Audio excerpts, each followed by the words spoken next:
Chapter 8, Analysis of the basic principles used in making that sale. Let's analyze that sale. Now, I know what you're thinking.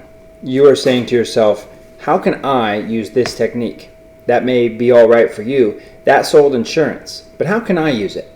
Well, you can use this same technique in selling shoes and ships and sealing wax. And here's how you can do it. Number 1, make appointments. Be excited. You gain a big advantage when you make an appointment. It tells the other person you appreciate the value of his time. Unconsciously, he places more importance on the value of your time. I never would have had a chance had I gone to New York to see that busy executive without an appointment. Number 2, be prepared. What would you do if you were invited to speak before a joint meeting of the junior and senior chambers of commerce and all the other service clubs in your community, and they were going to pay you $100? You'd spend many hours preparing, wouldn't you? You'd sit up nights planning exactly how you would open your talk, points you wanted to cover, your close. You treat it as an event, wouldn't you? Why? Because you would have an audience with 300 or 400 or more. Well, don't forget, there's no difference between an audience of 400 and an audience of 1. It may mean more than $100 to you. Over a period of years, it may mean several $100s to you.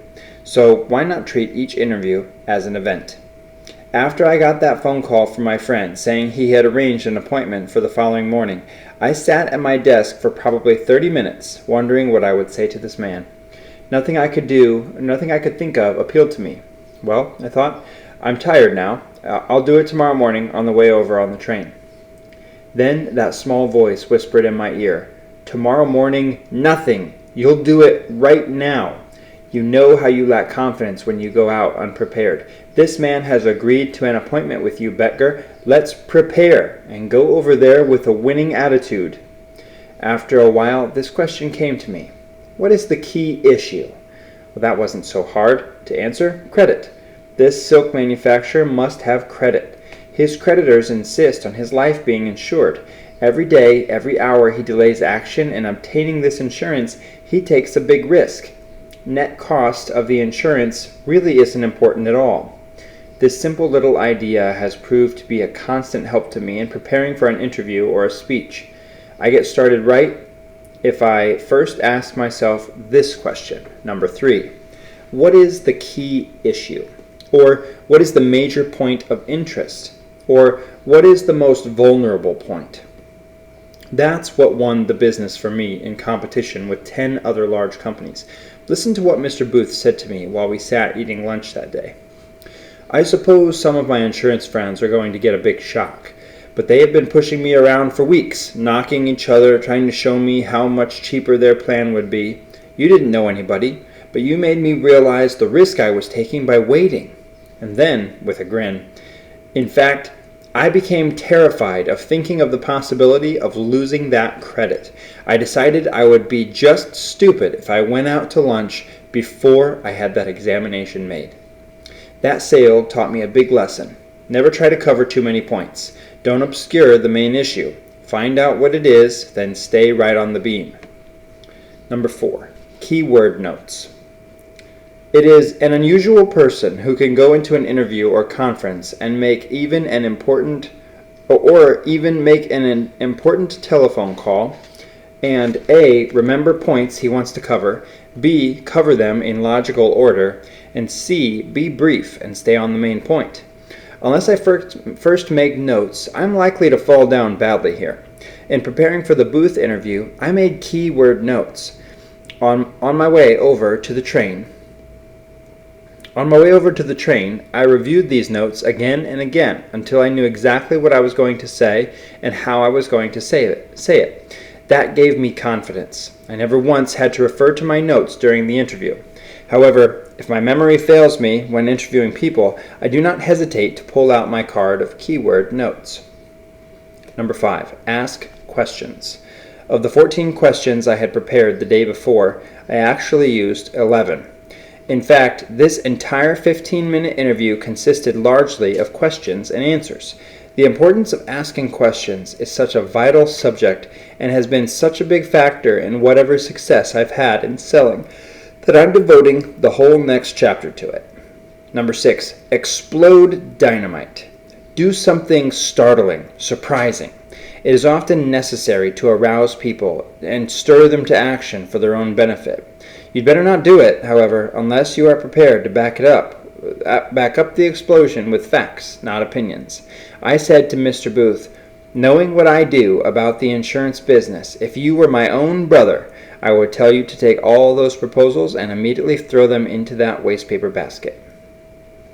Number 7, arouse fear. Basically, there are only two factors that move men to action: desire for gain and fear of loss. Advertising men tell us that fear is the most motivating factor where risk or danger is involved. The entire talk to Mr. Booth was based on fear and the unnecessary risk he was taking of losing $250,000 of credit. Number 8, create confidence.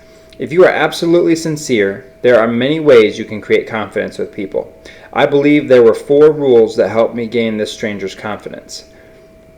A, be an assistant buyer.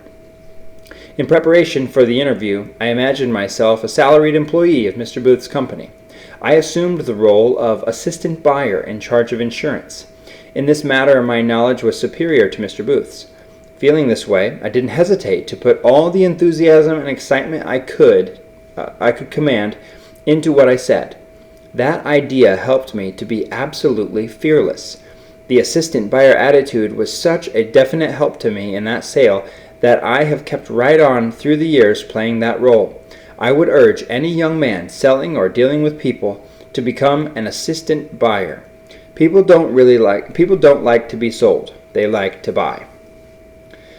B, if you were my own brother, I'd say to you what I'm going to say to you now. A powerful confidence gainer, if you can use it with absolute sincerity. These were almost the first words I spoke to Mr. Booth. I looked him steadily in the eye and spoke them with feeling. Then I waited for him to say something. He asked the question most prospects do. What is that? C, praise your competitors. If you can't boost, don't knock is always a safe rule. I've found it is one of the quickest confidence gainers. Try to say something good about the other fellow.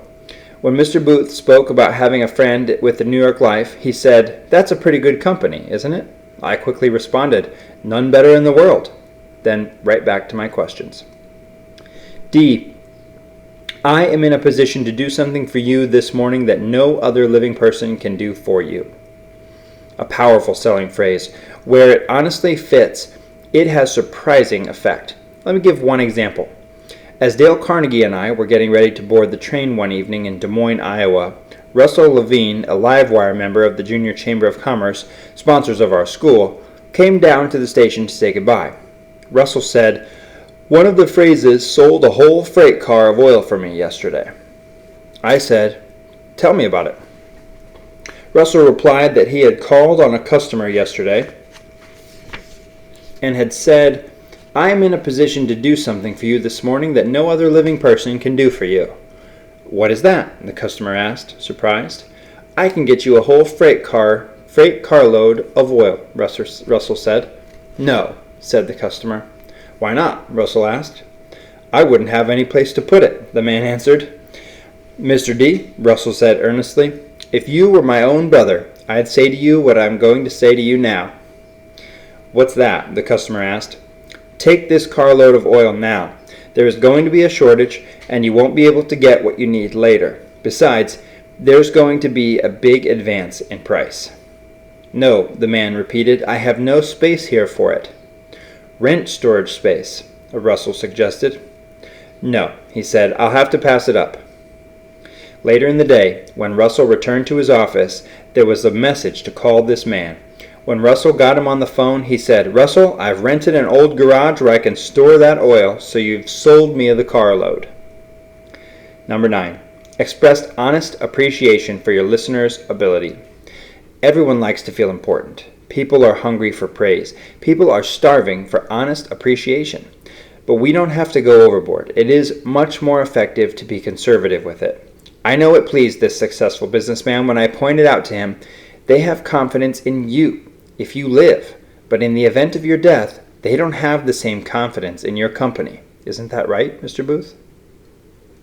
Number 10, assume a close. Having a winning attitude. Have a winning attitude.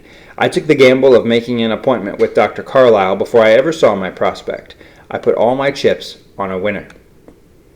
11. Put you in the interview. Years later, I began to learn more about basic principles.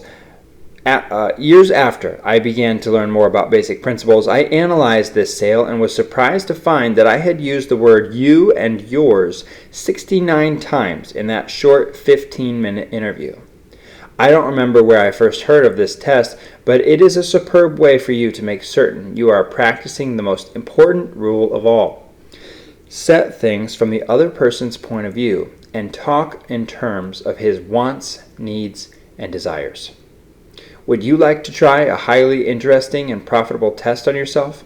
Write out what you said in your last selling interview. Then see how many places you can find to strike out on the personal pronoun I or we and change it to you or your. Put you in the interview.